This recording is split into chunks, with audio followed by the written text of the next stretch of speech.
महापुरुषों प्यार से कहिए धन निरंकार जी। सतगुरु माता सुदीक्षा सविंदर हरदेव जी महाराज की जय। महापुरुषों सतगुरु की असीम कृपा, आप संत महात्मा के आशीर्वाद से दास एक बार पुनः आप सभी के समक्ष गुरु वचनामृत नामक पुस्तक से शहंशाह बाबा अवतार सिंह जी महाराज के दिव्य पावन पर वचन लेकर उपस्थित है। इसी याचना कामना प्रार्थना के साथ कि हे दीनदयाल सच्चे पातशाह सतगुरु माता सुदीक्षा सविंदर हरदेव जी महाराज, दया करो, कृपा करो, मेहर करो, बख्शीश करो, रहमत करो कि हम सभी गुरसिख, हम सभी भक्त आपके इस दिव्य प्रवचन को, आपके दिव्य उपदेश को सत वचन करके मान पाएं और इस पर निष्ठा पूर्वक श्रद्धा पूर्वक चल पाएं। इसी याचना कामना के साथ और आप सभी संत महापुरुषों के चरणों में दास का कोटिन बार धन निरंकार, और आपके चरणों से यही याचना कामना कि आप सब ऐसी शक्ति दो, ऐसी सामर्थ्य दो जिससे दास समय समय पर ऐसे मिशन की जितने भी पुस्तकें हैं, चाहे पुरानी चाहे नई, शहंशाह जी के, बाबा गुरबचन सिंह जी के, सतगुरु बाबा हरदेव सिंह जी महाराज के, माता सविंदर जी के, राजमाता जी के और समय के मुर्शद समय के पैगंबर सतगुरु माता सुदीक्षा सविंदर हरदेव जी महाराज के दिव्य पावन प्रवचन आप तक इस चैनल के माध्यम से पहुंचाता रहे। और दास सिर्फ ये बोलता ही ना रहे, इसे खुद भी अपने कर्म में ढाले, क्योंकि दास अक्सर इस बात को कहता है कि बने बातों से जो बात, तो फिर बात ही क्या है, बात बातों से नहीं बनेगी, इसे कर्म में ढालना पड़ेगा, अमल में ढालना पड़ेगा। इसी बात को आज हम शहंशाह बाबा अवतार सिंह जी महाराज के इस दिव्य प्रवचन में समझेंगे कि ये इतना सूक्ष्म ज्ञान है कि इस पे चल पाना सिर्फ और सिर्फ सतगुरु की कृपा के ऊपर निर्भर है, सतगुरु की कृपा के ऊपर ही ये संभव है। इसलिए हमें हर पल हर क्षण इन केन प्रकरण किसी भी तरीके से अपने सतगुरु को मन कर्म वचन से रिझाना है, और तभी रिझा पाएंगे जब हम सतगुरु के वचनों को सत वचन का कर मान पाएं। जैसा जैसा आदेश उपदेश आता है उस आदेश उपदेश पे चल पाएं। जिस रमे हुए राम, जिस निरंकार, जिस परमात्मा का ज्ञान हुआ, इसकी व्याख्या पुराणों में भी मिलती है। एक जगह पर दो ऋषि आपस में इस निरंकार के बारे में चर्चा कर रहे हैं। दास शहंशाह बाबा अवतार सिंह जी के प्रवचन के पहले इस दृष्टांत को भी रखेगा, जिससे हम समझ पाएं, हम जान पाएं कि हमें जो ये दात मिली है, हमें जो ये उत्तम दात प्रदान की हैं सतगुरु माता सुदीक्षा सविंदर हरदेव जी महाराज, ये कितना पावन है, कितना पवित्र है, कितना दुर्लभ है। इसकी हम सहजता में मिलने के कारण कदर नहीं कर पा रहे हैं। तो सुनते हैं दो ऋषियों की बातें। एक ने पूछा कि जो आकाश के ऊपर है, धरती के नीचे है, और ये आकाश और धरती के बीच है, जिसे लोग भूत भविष्य और वर्तमान कहते हैं, उसकी रचना किससे हुई, वह किसमें ओतप्रोत है। सामने वाले ऋषि ने कहा कि आकाश में। आकाशेयो तदोतम चा प्रोतम चा, आकाश की रचना किससे हुई, वह किसमें ओतप्रोत है। तो फिर दूसरे ऋषि ने कहा कि जो आपने पूछा है वह यही है जिसे ब्रह्म वेत्ता अक्षर कहते हैं, ब्रह्म कहते हैं। यह आत्मा है, यही सत है जो हर स्थिति में एक सा रहता है। यह ना सुंदर है, ना कुरूप है, ना स्थूल है, ना सूक्ष्म है। यह ना दीर्घ है, ना अश्व है, ना या प्रकाश है, ना अंधकार है, ना आकाश है, ना वायु। यह ना आकार है, ना छाया, यह ना स्नेह है, ना आसक्ति। यह ना आग है, ना जल। यह रस नहीं, गंध नहीं, चक्षु नहीं, स्रोत नहीं, मन नहीं, वाणी नहीं, तेज नहीं, प्राण नहीं, मुख नहीं, मात्रा नहीं, जिसके भीतर कुछ नहीं, जिसके बाहर कुछ नहीं, संग और निसंग से परे है यह। ना इसका अंत होता है, ना ही इसका कोई अंत कर सकता है। यह अनादि है, अनंत है। इसी ब्रह्म इसी अक्षर की सत्ता के कारण सूर्य और चंद्रमा अपने अपने स्थान पर कायम हैं। इसी अक्षर की सत्ता के कारण धरती और आकाश कायम है। इसी ब्रह्म के प्रशासन के कारण पर्वत स्थिर है, नदियां बहती हैं। इसी अक्षर के प्रशासन के कारण ही मनुष्य दान देने वालों की प्रशंसा करते हैं, देवता यज्ञ करने वालों की और पूर्वज तर्पण की अपेक्षा रखते हैं। जो इस अक्षर, इस ब्रह्म, इस आत्मा को ना जानकर यज्ञ करता है, अनेकों वर्षों तक तप करता है, उसके सभी काम असफल होते हैं, निष्फल होते हैं। जो इस अक्षर ब्रह्म को ना जानकर इस लोक से चला जाता है, वही कृपण है, दुर्भाग्यशाली है, दया का पात्र है। और जो इस अक्षर ब्रह्म को जानकर अमर हो जाता है, वही ब्राह्मण है, ब्रह्मवेत्ता है। यह ब्रह्म सारे जगत में स्थित मात्र के रूप में ओतप्रोत है। यह ब्रह्म ही पेड़ है, यह ब्रह्म ही पशु है, यह ब्रह्म हम सब हैं, यह ब्रह्म मैं हूँ, यह ब्रह्म तुम हो, यह ब्रह्म आप है। यह है ही आत्मा। इस है के द्वारा बताया गया अस्तित्व ही आत्मा है, यह सत ही आत्मा है। यही हमारा वास्तविक रूप है। आकार में विकार आता है, परंतु आत्मा निराकार और निर्विकार है। यह ब्रह्म ही हम सबके भीतर अदृश्य दृष्टा है, जो समय के सतगुरु माता सुदीक्षा जी महाराज जी ने हमें दिखाया है, बताया है। किसी ने देखा नहीं, पर यह सबको देखता है। जिसको सुना नहीं, परंतु जो सबको सुनता है। जिसका चिंतन नहीं किया जा सकता, परंतु यह सबका चिंतन करता है। जिसे कोई नहीं जान सकता, परंतु यह सबको जानता है, सब कुछ जानता है। इस ब्रह्म के अलावा कोई नहीं देखने वाला, दृष्टा, सुनने वाला, श्रोता, चिंतन करने वाला, चिंतक या जानने वाला, ज्ञाता।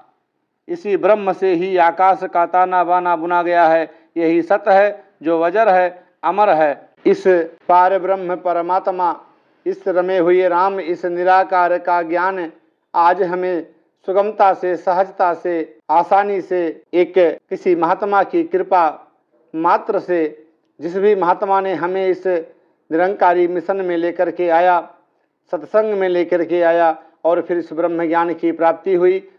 हम कितने बड़भागी हैं। सबसे बड़ा भाग्य तो यही कि बड़े भाग्य मानुष तन पावा।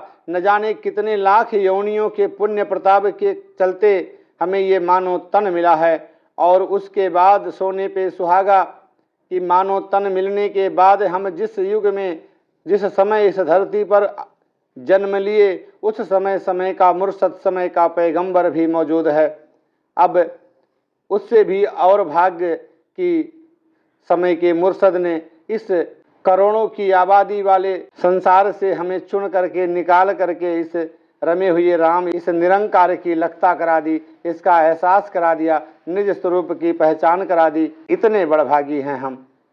अब बस एकमात्र कार्य बचता है, एकमात्र कार्य बचता है कि हर पल, हर क्षण शुक्र शुक्र करते जाएं सतगुरु माता सुदीक्षा सविंदर हरदेव जी महाराज का कि हे दीनदयाल, हे समय के मुर्शद, समय के पैगंबर सतगुरु माता जी, आपकी कृपा दृष्टि से, आपकी दया दृष्टि से, आपके रहमो करम से हमारा भी जीवन सफल हुआ है।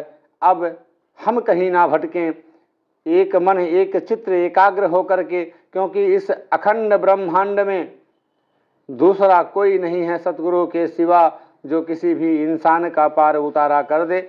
हम बड़भागी हैं, हम सब बड़भागी हैं कि हमें समय का मुर्शद मिला है, समय का पैगंबर मिला है, रमे हुए राम का दीदार हुआ है। अब इसके चरण में लग करके, इसके शरण में लग करके अपना लोक सुखी और परलोक सुहेला करते जाएं। इस खूबसूरत दुनिया का खूबसूरती से आनंद उठाते जाएं। तो दास अब गुरु वचनामृत नामक पुस्तक से शहंशाह बाबा अवतार सिंह जी महाराज के वो दिव्य पावन प्रवचन, इन पुरातन पुस्तकों को साझा करने का दास का भाव यही कि आज हुजूर का यही ध्येय है, यही ध्यान है कि हमें शहंशाह वाला युग लाना है। अब शहंशाह वाले युग में तो हम थे नहीं, तो हमारे पास एकमात्र जरिया उस युग का जानने का, समझने का, सुनने का, देखने का ये निरंकारी मिशन की पुरातन पुस्तकें हैं। इन्हीं पुस्तकों में शहंशाह बाबा अवतार सिंह जी महाराज, बाबा गुरबचन सिंह जी महाराज के दिव्य पावन प्रवचन से हम उसकी झांकी समझ सकते हैं, उस समय के विचार समझ सकते हैं, आदेश और उपदेश समझ सकते हैं। अब जब हमें शहंशाह वाला युग लाना है तो उस बातों को हमें अमल करना पड़ेगा। और साफ शब्दों में शहंशाह बाबा अवतार सिंह जी महाराज साफ साफ शब्दों में बताते हैं, समझाते हैं कि एक को जानो, जान लेने के बाद फिर इसको मानो, जबरदस्ती नहीं। जिस भी धर्म में बाबा जी ने साफ शब्दों में कहा, अंजील वाला अंजील पढ़कर, कुरान वाला कुरान पढ़कर, गीता वाला गीता पढ़कर, रामायण वाला रामायण पढ़कर, वेद वाला वेद पढ़कर, बाइबिल वाला बाइबिल पढ़कर आश्वस्त हो जाए, विश्वास हो जाए, फिर इस एक को मान लो। और उसके बाद फिर ये कहना नहीं पड़ेगा कि एक हो जाओ। जैसे ही आप इस एक को मानोगे अपने आप एक में हो जाओगे। एक क्या होना है? एक इस पार ब्रह्म परमात्मा, इस निरंकार में एकमिक होना है, अंदर बाहर एक की अवस्था होनी है। इसी को एक कहते हैं कि एक हो जाओ। और जब एक बार मिल जाएगा एक, जिस तरह से शक्कर को पानी में घोल दिया जाए, फिर वो एहसास कर सकता है कोई कि मिठास है इसमें, उस चीनी के दाने को कोई निकाल नहीं सकता। इस तरह से एकमिक होना है। तो इन्हीं वचनों को सुन करके अरदास करें सदगुरु माता सुदीक्षा सविंदर हरदेव जी महाराज के। तब भी आप ही थी, आज भी आप ही हैं। स्वरूप बदलता है, ज्ञान वही है, सतगुरु वही है। तो आप इतनी कृपा करो, इतनी रहमत करो, इतनी बख्शीश करो कि हम सब भी शहंशाह बाबा अवतार सिंह जी के बताए हुए आदेशों उपदेशों को अपने जीवन में अमली जामा पहना पाएँ, सत वचन करके मान पाएँ, जिससे हम भी आपके इस मिशन, आपके इस उद्देश्य, आपके इस ध्यान में कि शहंशाह वाला युग लाना है, अपना भी योगदान दे पाएँ, अपना भी सर्वस्व न्यौछावर कर पाएँ आपके श्री चरणों में। तो सुनते हैं शहंशाह बाबा अवतार सिंह जी महाराज के दिव्य पावन प्रवचन। जाके बस खान सुल्तान, जाके बसी है सगल जहान। शहंशाह बाबा अवतार सिंह जी महाराज ने फरमाया, सात संगत जी द निरंकार। सात संगत जी, इस शब्द में सर्वशक्तिमान की महिमा का वर्णन किया गया है, जिसके संकेत पर संपूर्ण संसार का कार्यक्रम चल रहा है। यहाँ शब्द आया है, जाका किया सब किछ होई, तिसते बाहर नाही कोई। साध संगत, आप देख रहे हैं कि सब कुछ खान सुल्तान इस निरंकार अकाल पुरुष भगवान के बस में हैं। यह स्वामी निरंकार इस जीवन रूपी कठपुतलियों से जैसा भी काम लेना चाहे ले सकता है। गुरुवाणी में आया है, करण कारण प्रभु एक है, दूसर नाही कोई। परंतु अफसोस है कि इंसान अपनी औकात भूलकर इस सर्वशक्तिमान प्रभु के सब कामों का बोझ अपने कंधों पर उठा बैठा है। इसका काम तो केवल यही था कि इस संसार में आकर प्रभु की पहचान करके नित्य प्रति साध जनों की संगत, सेवा और प्रभु का सुमिरन करता। यह काम तो यह भूल ही बैठा है और हर समय इस चिंता में मग्न रहता है कि किस प्रकार धन की बढ़ोतरी हो, किस प्रकार मेरा यश संसार में फैले। यदि मैं ना काम करूं तो परिवार का पालन पोषण कैसे होगा। इस मूर्ख को इतनी समझ नहीं कि जलमहि जंत उपायनु तिना भी रोजी दे। जल में रहने वाले जीवों को भी निरंकार खुराक पहुंचाता है, तो भला सर्व योनियों के सरदार इंसान को क्या यह भूखा मार देगा। वास्तव में संसार में आकर इंसान इस निराकार अगोचर अविनाशी प्रभु को भूल ही गया है। चूंकि भगवान को भूल चुका है, इसलिए इसे ध्यान ही नहीं रहा कि मुझे संसार में किस लिए भेजा गया है। यदि यह अपने जीवन के लक्ष्य को समझकर एक बार ही किसी महापुरुष की शरण में पहुंचकर निरंकार को पहचान करके कह देता कि दाता तू ही है, मैं कुछ नहीं, तो वह तत्काल ही मुक्त हो जाता। यह मनुष्य एक बूंद की न्यायी होते हुए भी अपने आप को बड़ा समझने लगा है। यह नहीं सोच पाता कि एक बूंद क्या हजारों बूंदें भी क्यों ना मिल जाएं तो भी एक इंसान का कुछ भी नहीं बिगाड़ सकती। हाँ, सागर में इतनी शक्ति होती है कि वह जिस वस्तु को चाहे बहाकर साथ ले जा सकता है। इसी प्रकार एक इंसान इस निराकार की समानता नहीं कर सकता। इंसान लाख योजनाएं बनाए कि देश में इस प्रकार उत्पत्ति हो कि देश को दूसरों पर आश्रित न होना पड़े, लेकिन उपज अच्छी होने पर भी वर्षा या बाढ़ उस सारी उपज को बर्बाद कर देती है। वास्तव में ऐसी खेलें आती इसलिए हैं कि इंसान समझता है कि मैं सब काम कर सकता हूँ। यदि बीज डालते समय यही कह दे कि दाता तूने ही सब काम करना है, मैं कुछ नहीं हूँ, तो कोई कारण नहीं कि परेशानी हो। परंतु यह तुच्छ जीव अपनी चतुराइयों का त्याग ही करना नहीं चाहता। लिखा तो यह है, छाड़ी सगल सियाणपा साध सरणी आऊ, अर्थात सियानपा चतुराइयाँ कुछ कम ना आइयाँ, अर्थात हमरा किया कुछ ना होए, करेगा राम होएगा सोए। हम लोगों का तो संसार में आकर केवल एक ही काम है, जिस प्रभु के अधीन ये सारे खान सुल्तान और संपूर्ण जहान हैं, जिसके संकेत के बिना पत्ता भी नहीं हिल सकता, उसकी पहचान किसी संत की शरण में जाकर करें। लेकिन इस संसार में आकर हमारी मति उल्टी हो गई है। जैसे किसी ने जाना तो कलकत्ता हो और बम्बई जाने वाली गाड़ी पर सवार हो जाए और मन ही मन खुशी से फूला ना समाए कि मैं अब जल्दी ही कलकत्ते के स्टेशन पर उतरने वाला हूँ। वास्तव में उसे मालूम नहीं कि वह गलत गाड़ी पर चढ़कर प्रतिक्षण कलकत्ते से दूर होता जा रहा है।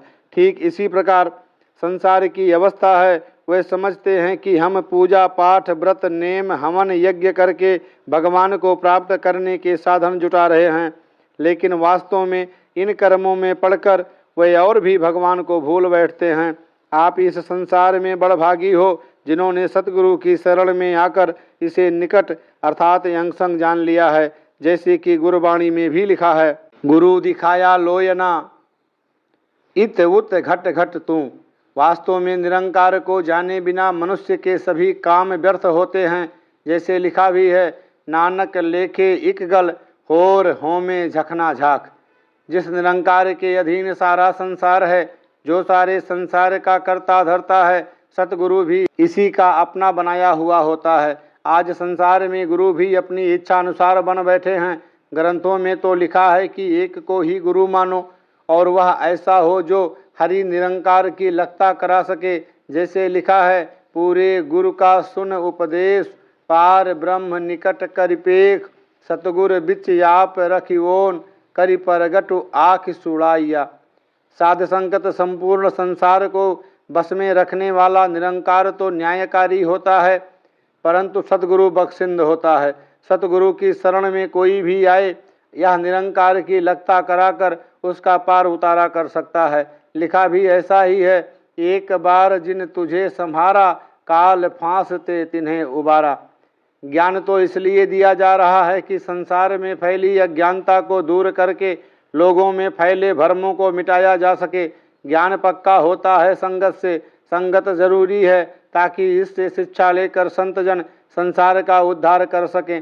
संगत के साथ सुमिरन इसलिए आवश्यक है कि जाने अनजाने में हुई गलतियों की माफ़ी इस निरंकार को अंगसंग जानकर मांगी जाए। जिसके हाथ में सारे संसार की बागडोर है, उसे नहीं भूलना और हर समय उठते बैठते यही कहना है, तू ही निरंकार, मैं तेरी शरण हूँ, मुझे बख्श। सतगुरु तुम्हारे हर समय साथ है, क्योंकि सतगुरु देह नहीं होता, ज्ञान का नाम ही सतगुरु होता है। इसलिए जिसने तुम्हारे सभी कार्यों को निर्वहन संपन्न करना है, इसके आगे तुमने प्रार्थनाएं ही करनी हैं। जैसे कि लिखा भी है, कहु बेनती अपने सतगुर पाए, काज तुम्हारे देई निभाए। आपको ऐसी बातें इसलिए कही जाती हैं कि यदि हृदय में कोई ऐसी बात आ जाए तो तुरंत इस अंग संग सदगुरु के आगे अरदास करो, क्योंकि गुरु सदैव तुम्हारे साथ है। जैसे लिखा भी है, गुरु मेरे संग सदा है नाले, सिमर सिमर तिसु सदा संभाले। आप संतजन दातार से प्रार्थनाएं किया करो। किसी दो कानों वाले को कोई भी अपना दुख सुनाने की चेष्टा ना किया करो। मुझे भी आकर सुनाओ तो मैं भी इतना ही कह दूंगा, जाओ सच्चा पातशाह रहमत करेगा। मेरे इतना कहने से भी आपको कुछ लाभ नहीं होगा। हाँ, एक ढंग से आप लाभ उठा सकते हैं कि आपको जो अंगसंग सर्वव्यापी दिखाया गया है उसके आगे प्रार्थनाएं करो, तत्काल दुख भूख भाग जाएगी। क्योंकि यह तो घट घट के अंदर की जानत, भले बुरे की पीर पछानत। साध संगत इस पर जो विश्वास करता है, दुख उसी का दूर होता है। आज संसार छोटी छोटी बातों पर विश्वासी बन बैठता है। यदि कोई भेखी साधु आकर कह दे कि आप ऐसा करें तो आपका दुख दूर हो जाएगा, तो वह इंसान तुरंत ही वैसा करने लगेगा। संतजनों, आप जो ज्ञानी महापुरुष हो, आपको युक्तियां तो बतलाई जाती हैं, आप आजमाइश करके तो देखो। आप प्रेम और सत्कार पूर्वक इन संत जनों की सेवा करो और निरंकार को हंसंग जानकर हृदय से अरदास करो, तो देखो कि आपके काम पूर्ण होते हैं या नहीं। मैंने तो वचन कहने हैं, आगे मानना या ना मानना आपके बस में है। यदि आप फिर भी निरंकार को ना कहें और मुझे आकर कहें कि बाबा जी रहमत करो, तो संत जनों, या तो ऐसे हुआ कि जैसे एक जाट था, उसने कभी गाड़ी नहीं देखी थी, उसने कहीं जाना था, इसलिए किसी से पूछा कि गाड़ी कैसी होती है। जवाब देने वाले ने कहा कि भाई काली होती है और उसके मुख से धुआं निकलता है। बेचारा अनजान जाट पूछते पूछते स्टेशन पर पहुंचा। वहां स्टेशन मास्टर काले वस्त्र पहने हुए मुंह में सिगरेट के कारण धुआं निकाल रहा था। जाट ने बताए हुए चिन्ह मिलाए और तुरंत छलांग लगाकर स्टेशन मास्टर पर चढ़ बैठा। स्टेशन मास्टर ने कहा, भले आदमी, गाड़ी तो वह है, मुझ पर व्यर्थ छलांग लगाकर क्यों चढ़ बैठे हो। वहां से उतरकर वह जाट गाड़ी पर सवार हुआ, तब अपने निश्चित स्थान पर पहुंचा। जिस प्रकार वह गाड़ी उसे मंजिल पर ले गई, स्टेशन मास्टर नहीं, ठीक इसी प्रकार संत जनों, आपके सब काम निरंकार ने ही पूर्ण करने हैं, साकार ने नहीं। साकार ने तो केवल संकेत ही देना होता है। जो गुरु के वचनों को मान लेगा वह सुखी होगा। जो यह कहेगा बाबा जी आप कहें तो यह काम हो जाएगा, तो यह ठीक नहीं, क्योंकि बाबा यह शरीर नहीं, सतगुरु हर समय तुम्हारे साथ है, केवल ध्यान देने की आवश्यकता है। जो चितमहि साध जन, सो लेता मान, अपनी बिरथा कहूँ हरि, अपने स्वामी पहि। अपने दुख इस अंग संग मालिक को सुनाने हैं। यदि आप निर्भय हैं, आपकी अरदास किसी को कष्ट पहुँचाने वाली नहीं, तो यह निरंकार न्यायकारी है। यह अवश्य ही आपकी प्रार्थना को स्वीकार करेगा। आपका बड़े से बड़ा काम भी यह अंगसंग सद्गुरु पूरा कर देगा। केवल इस पर विश्वास करने की आवश्यकता है, फिर तो आपे राम समारे काज। क्योंकि यह सर्वशक्तिमान है, तभी तो कहा भी गया है, सबते ऊंचा जाका दरबार, सगल भगत जाका नाम आधार। साध संगत यह शहंशाह का दरबार इसलिए तो नहीं सबसे ऊंचा माना गया है कि यह और सांसारिक भवनों से ऊंचा है, बल्कि इसलिए ऊंचा कहा गया है कि इस दरबार में सांसारिक दरबारों के मुकाबले ऊंचे कार्य कराए और सिखाए जाते हैं। संसार में सबसे बड़ा कार्य निरंकार को जानना है। इस बड़े काम अर्थात निरंकार की लगता इसी दरबार में ही कराई जाती है। लिखा भी है, वह सबते ऊंचा सबते सूचा, जाके हृदय बसिया भगवान। समझाया जाता है कि आप ही संसार में बड़भागी हो, क्योंकि आप प्रभु को जान चुके हो, इसलिए ग्रंथ भी आपकी साक्षी दे रहे हैं। ब्रह्म ज्ञानी उच्चते ऊंचा, ब्रह्म ज्ञानी का सगल आकार, ब्रह्म ज्ञानी आप निरंकार। आपको यह ऊंचा खजाना देकर संवार दिया गया है, इसे संभाल कर रखना आपका काम है। अपनी महानता को कायम रखना आपके हाथ में है। जिस प्रकार किसी को सुंदर वस्त्र पहना दिए जाएं, नहलाकर, यदि वह फिर मिट्टी अपने ऊपर डाल ले तो किसका दोष। इसी प्रकार आपको महापुरुषों वाले गुण बताए हैं और चलाया भी जा रहा है। यदि आप अपनी मनमति के बस कोई गलत कर्म कर बैठे, तो ना इसमें संगत का और ना सद्गुरु का ही कोई दोष होगा। ज्ञान लेकर किसी संत की निंदा नहीं करनी और ना ही किसी से बैर विरोध, चुगली, ठगी, ठोरी करनी है। संसार आपको भली बुरी बातें सिखाएगा, लेकिन आपने उनका कहना नहीं मानना, क्योंकि हजार अंधे मिलकर भी दो आँख वालों का कुछ नहीं बिगाड़ सकते। साध संगत, मेरे साथ भी ऐसी अनेकों घटनाएं घटती रहती हैं। मैंने संसार में दोनों प्रकार के नक्शे देख लिए हैं। एक तरफ तो तर्क वितर्की लोग और दूसरी तरफ ये संत जन, जिनके विषय में लिखा है, सही प्यारे मेल जिन्हा मिलिया तेरा नाम चित्ते आवे। संसार में हीरे तो बांटे जा रहे हैं, परंतु परख वाले ही इसकी पहचान कर सकते हैं। कहा भी गया है, उच्ची नजर सराफी होए। हमें तो ऐसा सतगुरु मिला है, आदि अंत एको अवतारा, सोई समझियो गुरु हमारा। नमस्कार तिसको हमारी, सकल श्रेष्ठ जिन आप संवारी। सतगुरु जो ज्ञान रूपी एक तीली ही लगाता है, शेष अग्नि स्वयं प्रचंड हो जाती है। देश विदेशों में इस ज्ञान रूपी तीली ने लोगों के मनों में भ्रमों को झुलसा कर राख कर दिया है। जिस प्रकार एक मनुष्य ने किसी रुई के बड़े अंबार में एक तीली जलाकर फेंक दी, परिणाम स्वरूप संपूर्ण रुई राख का ढेर बन गई। पूछताछ करने पर मालूम हुआ और उसने बताया कि मैंने तो एक तीली जलाकर डाली है, पता नहीं अग्नि कैसे इतनी प्रचंड हो गई। यही ब्रह्म ज्ञान की निशानी है कि जहाँ जहाँ भी यह जाता है लोगों के भ्रमों का नाश करता जाता है। यही प्राचीन ज्ञान है। संत जनों, कई लोग मुझ पर यह आरोप लगाते हैं कि मैं संत जनों को मंदिर, गुरुद्वारे, पूजा पाठ आदि से रोकता हूँ। मुझे कहना ही पड़ता है कि मैंने तो कभी रोका नहीं, मैंने तो बस इनकी आंख खोल दी है। अब ये आंखों वाले बनकर स्वयं ही अपना हानि लाभ समझ रहे हैं। मैं किसी को किसी काम से नहीं रोकता। मेरा तो काम निरंकार का ज्ञान कराना है, मेरा और किसी काम से कोई मतलब नहीं। निरंकार को जानकर ये इसी के सहारे हो गए हैं जिसके अधीन नौखंड पृथ्वी है, इसका ही ध्यान करते हैं। जैसे लिखा है, जिस सिमरत दुख डेरा ढहे, जिस सिमरत जम क्यों न कहे। आपको नित्य प्रति बताया जाता है कि यह सुमिरन सर्व दुखों का नाश करने वाला है। जिनके शारीरिक और मानसिक रोग नष्ट हो गए हैं, संगत में आकर सुनाते हैं। मैं भी आपको सुनाता हूँ कि मुझे कितने रोग थे, केवल सुमिरन से ही सभी नाश हो गए। जिस सिमरत होत सूखे हरे, जिस सुमरत डूबत पाहन तरे। सूखे से हरे होने का अभिप्राय यह है कि वे लोग जो पत्थर हृदय वाले थे, वे भी इस संगत में आकर नाम सुमिरन से संवर गए। संत सभा कऊ सदा जयकारू, हरि हरि नाम जन प्राण आधारू। आपके इस दरबार की ही जय जयकार हो रही है। संगत में बैठने वाली एक घड़ी भी सफल मानी गई है। एक ओर एक घड़ी भी संगत में बैठने की महत्ता और दूसरी ओर हजारों वर्षों की ऋषियों मुनियों की घोर तपस्या, परंतु फिर भी कुछ ना बन पाया। संत जनों, आप ही बड़भागी हो जो इस साध संगत रूपी बेड़े पर सवार होकर आसानी से पार हो गए हो। संसार के सब कार्य करते हुए भी यहाँ की एक घड़ी में ही शांति प्राप्त कर लेते हो। यह जय जयकार आदिकाल से ही संत जनों की चली आ रही है।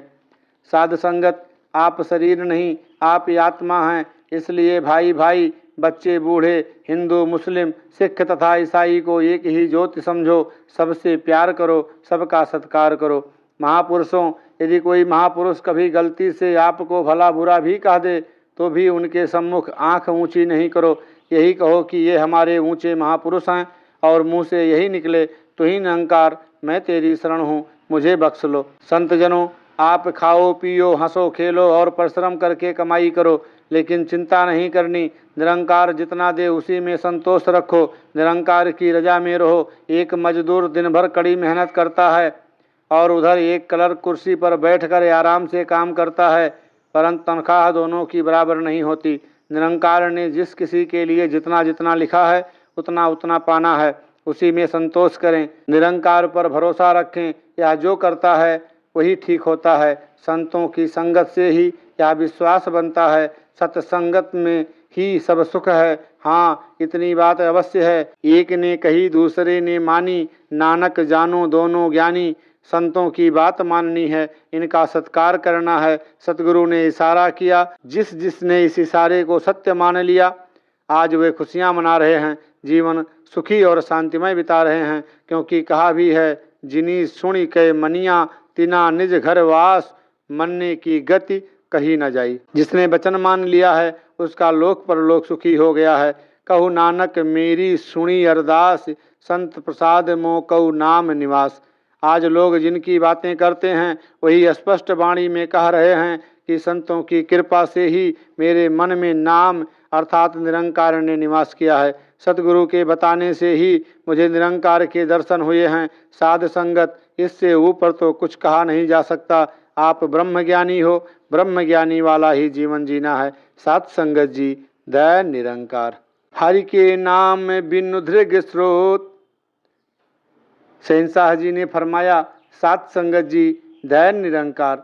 साध संगत जी, यह जो आवाज़ आई है यह बुजुर्गों महापुरुषों की आवाज़ है। महात्मा कहते हैं कि हरि नाम के अतिरिक्त जो कुछ भी हम सुनते हैं वह दीर्घाकार है। यह सीधी सी बात है।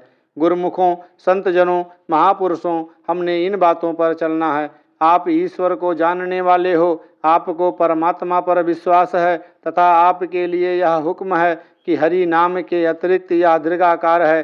जैसे कहा है, मेरे मोहन श्रवणी यह न सुनाए, साकत गीत नाद धुनि गावत, बोलत बोल अजाए।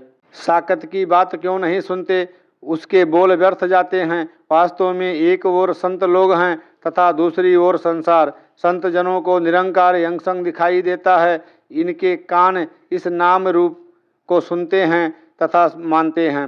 संसार इस नाम को नहीं सुनता, उनके लिए तो पाठ आदि करना ही नाम है, तीर्थों पर जाना, आंखें बंद करके बैठना ही नाम है। नामी के बिना नाम का क्या अर्थ। रब्बी लोग ईश्वर को जानने वाले, उनके अंदर बाहर ईश्वर है और वे ईश्वर के ही स्वरूप हैं। उनमें तथा ईश्वर में कोई अंतर नहीं, इनमें ही ईश्वर बस रहा है। जैसे कहा है, प्रभजी बसहि साध की रसना, प्रभु साध की रचना पर रहता है। जैसे विद्वान के अंदर विद्या है, विद्या से ही वह विद्वान है और विद्या की ही बातें करता है। इस प्रकार जिन्होंने ज्ञान प्राप्त कर लिया है वे ज्ञान की बातें करते हैं। यहाँ भी इसी प्रकार कहा है कि हरि नाम के अतिरिक्त जो कुछ भी कान सुनते हैं वह दीर्घाकार है, वह कच्ची बाणी है। जैसे कहते हैं, सतगुर बिना होर कच्ची है बाणी, बाणी ता कच्ची सतगुर बाझो। हीर कच्ची बाणी, कह दे कचे सुन दे कचे, कच्ची आँख बखाड़ी, कह नानक सतगुरु बाझो होर कच्ची बाणी। सच्ची बाणी सतगुरु की है, सतगुरु का वचन है, यह निरंकार है। जो सतगुरु के वचन को मानते हैं वे ईश्वर के भक्त हैं तथा जो नहीं मानते उनको संसारी कहा जाता है। यहाँ कहा है कि हरि नाम के अतिरिक्त जो कुछ कान सुनते हैं धिक्कार योग्य है। जीवन रूप विसार जीव ही, जीवन का रूप निरंकार है। जीवन का रूप सद्गुरु को भी कहते हैं। निरंकार और सद्गुरु में कोई भेद नहीं है। सद्गुरु जिंदगी दान देता है, सद्गुरु के बिना जीवन व्यर्थ है। सद्गुरु से मिलकर जिंदगी बनती है। जो मनुष्य जन्म पाकर यह काम नहीं करते अर्थात सद्गुरु को नहीं मिलते, वे इंसान नहीं बन पाते। उनके बारे में लिखा है, पशु मानस चमि पलेटे। जिस समय आदमी प्रभु को जान लेता है उसका इंसानी जन्म होता है। जिंदगी का मकसद सद्गुरु देता है। जीवन रूप विसार जीव ही, तिह कत जीवन होत। सद्गुरु के बिना शेष कोई जीवन नहीं। अपने जीवन को देखो, कितने सरल ढंग से सद्गुरु ने ईश्वरीय ज्ञान बताया है। जिन्होंने गुरु के वचन को मान लिया है सुखी हो गए हैं। वे स्वयं कहते हैं, बाबा जी शांति मिल गई है, कोई परेशानी नहीं, अब मेरा और कहीं ध्यान ही नहीं जाता। ये उनके वचन हैं जिन्होंने यह ज्ञान लिया है, जिन्होंने यह मान लिया है कि वही पूज्य हैं जो परिपूर्ण है। जल थल महियल पूरिया, स्वामी सिरजनहार, अनेक भांति होए पसरिया, नानक एक ओंकार। साध संगत यह निरंकार सब जगह परिपूर्ण है। इंसान इस निरंकार को भूल जाता है। यह निरंकार अलेप है, इसको कोई लेप नहीं है। घटता नहीं, बढ़ता नहीं, यह आता नहीं, जाता नहीं, अपने आप को कुछ गिनती में नहीं लाता और कहता है कि मैं तो नहीं हूँ। यदि आप भी कुछ नहीं बनोगे तो आवागमन के चक्कर में नहीं फंसोगे। यदि एहसास करो कि मैं कुछ नहीं हूँ तो तुम निरंकार से मिल गए। वास्तव में गुरुमुखों, महापुरुषों, संत जनों, यहाँ बनना कुछ नहीं, हर समय कहना है, जलस तुही, थलस तुही, जमीन तुही, जमान तुही, मकी तुही, मकान तुही, तुही तुही तुही तुही। यहाँ मैं नहीं बनना। मनुष्य जन्म पाकर यह आदमी अहंकार करता है। जिसके अंदर अहंकार है उसमें नाम नहीं, क्योंकि हऊ में नावे नाल विरोध है, दुई न बसे इकठाएं। अहंकार तथा निरंकार दोनों इकट्ठे नहीं रह सकते। जिसमें अहंकार है उसमें निरंकार नहीं। जैसे उजाला और अंधेरा दोनों इकट्ठे नहीं रह सकते। जिस समय उजाला होता है अंधेरा वहाँ रह ही नहीं सकता।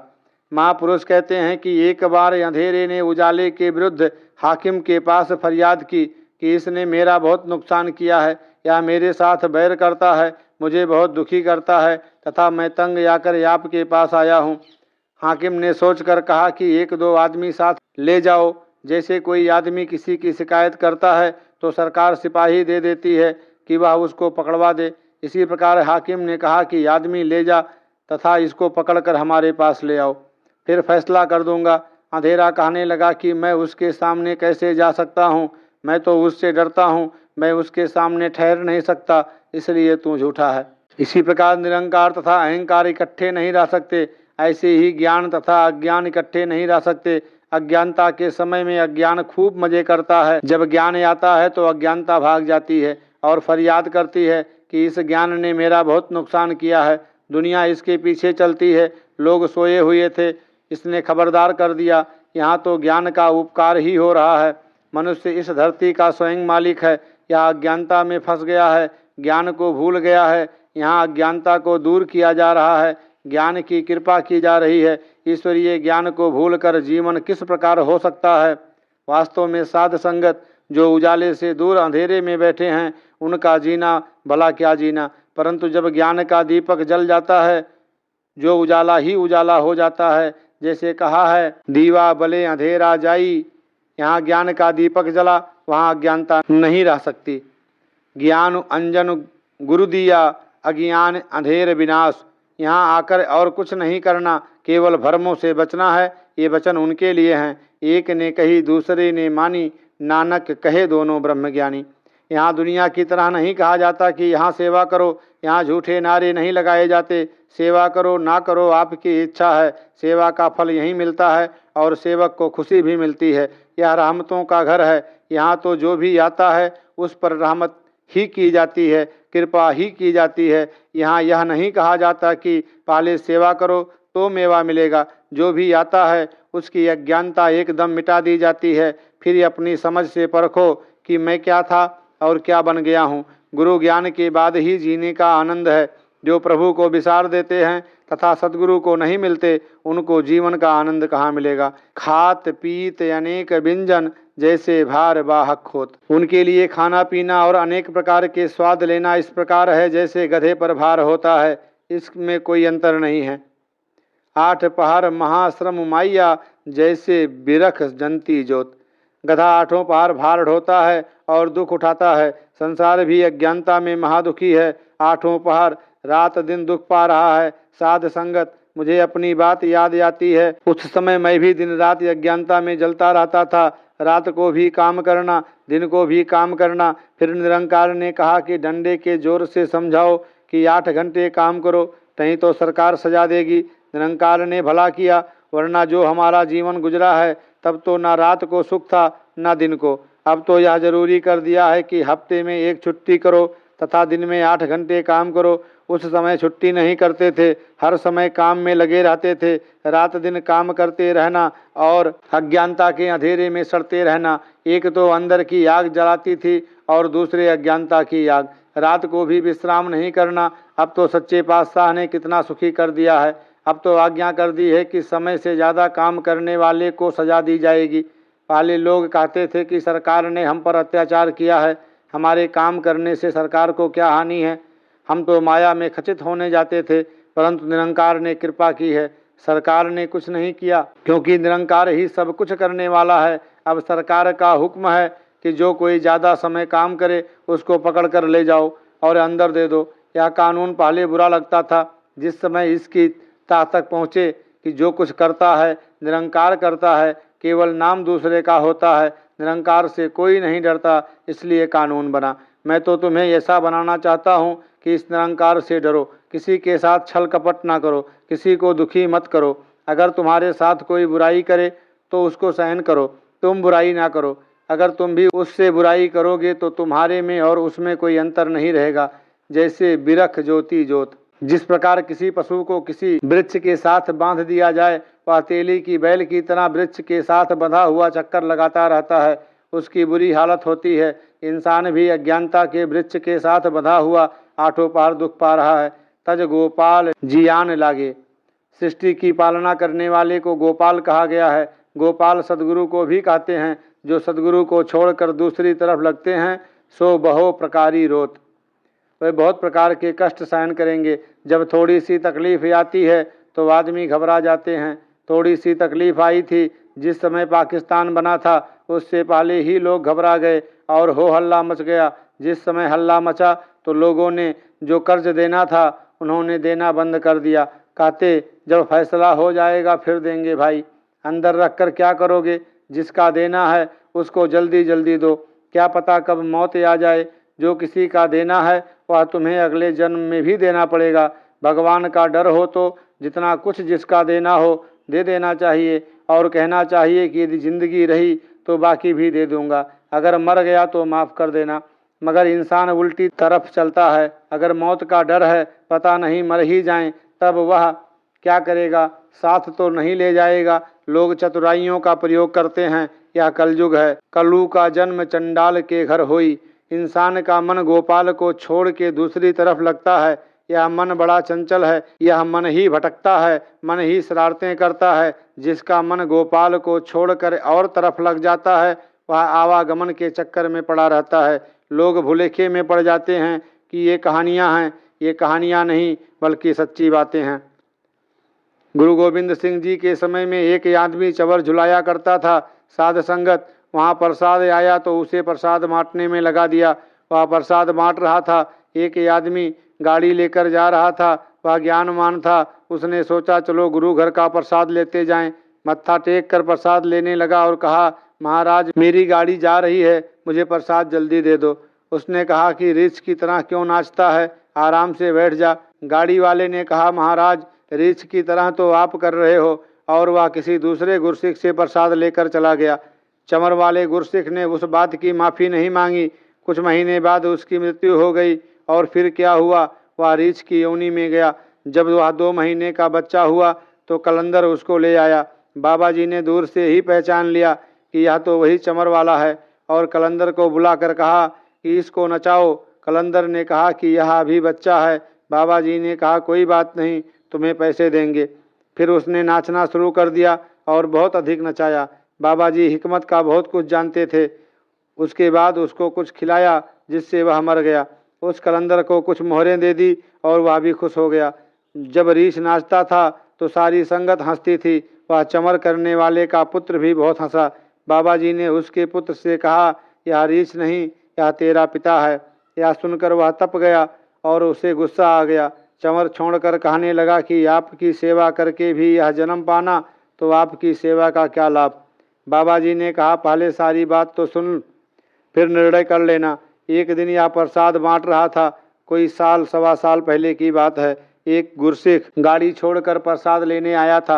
उसको इसने कहा कि क्यों रीछ की तरह नाचता है। मैंने तो उस समय ही सुन लिया था। उसने कहा कि महाराज रीछ वाला काम तो आप करते हो, मैंने तो तुम्हें गुरु का सिख ही समझा था। इसने माफ़ी नहीं मांगी, इसलिए रीछ का जन्म पाया। अब इसकी गति हो गई। वैसे पशु की मुक्ति नहीं होती, परंतु सद्गुरु मुक्त कर सकता है। मुक्ति तो इसके पहले ही हुई थी, परंतु श्राप पूरा करने के लिए यह खेल हुआ। यह अद्भुत खेल है। इसका थोड़ा बहुत अंत सद्गुरु जानता है या निरंकार जानता है। बाकी संसार यह खेल नहीं जान सकता। जो गोपाल को छोड़ के और तरफ रखते हैं, जो गोपाल को देखकर बेमुख हो जाते हैं, यह उनकी बात है, अज्ञानियों की बात नहीं है। पहले मानकर कहते हैं कि दाता तुम्हारे बराबर कोई नहीं है, तुम राम हो, तुम कृष्ण हो, और दुनिया में अपने मुख से बातें कहने के बाद गुरु को छोड़कर दूसरी तरफ लग जाते हैं। जे को गुरु ते बेमुख होवे, बिन सतगुर मुगति न पावे। पावे मुकति न होर थे, कोई पुछहु विवेकी आ जाए। अनेक जूनी भरम आवे, बिन सतगुर मुगति न पाए। फिर मुकति पाए लग चरणी, सतगुर शब्द सुनाए। कहे नानक विचार देखहु, बिन सतगुर मुकति न पाए। ये वचन झूठे नहीं हैं। जो गुरु को छोड़ जाते हैं, दुखी होते हैं, वे रोते हैं। फिर कोई उसी जगह गुरु के दर पर आ जाए तो उसकी गति हो जाती है। कलयुग है, इसमें मुक्ति पानी बड़ी आसान है। पहले बड़े परिश्रम के पश्चात गति होती थी, परंतु अब कलयुग में एक बार जिन तुम्हें सम्हारा, काल फांसते ताहि उबारा। जिन्होंने समझकर कहा है, राम नाम नर निस्बासुर, मैं निमख एक उरधारे। जम को त्रासु मिटे नानक, तिह अपनो जन्म संवारे। एक क्षण में जन्म मरण का त्रास मिट जाता है। एक चित एक छिन जिन धियायो, काल फांस के बीच न आयो। इतना आसान तरीका किसी और युग में नहीं मिलता। जो इस समय रह गया उसकी हालत क्या होगी। गोपाल को छोड़कर जो दूसरी तरफ लगते हैं वे बहुत दुख पाएंगे। कर जोड़ नानक दान मांगे, हर रखो कंठ परीत। संत जनों महापुरुषों, तुमने भी यही मांगना है कि मैं अपने हरि को अपना कंठ हार बनाकर रखूं। या नाम का हार, इस निरंकार का हार हर समय डाले रखूं। यहाँ यही बात कही है। तुमने भी यह आवाज़ देनी है, यही हार मांगना है। अपने हार को, इस निरंकार को विसारना नहीं, हर समय याद रखना है। सात संगत जी, धन निरंकार। सतगुरु माता सुदीक्षा सविंदर हरदेव जी महाराज की जय। महापुरुषों प्यार से कहिए धन निरंकार जी।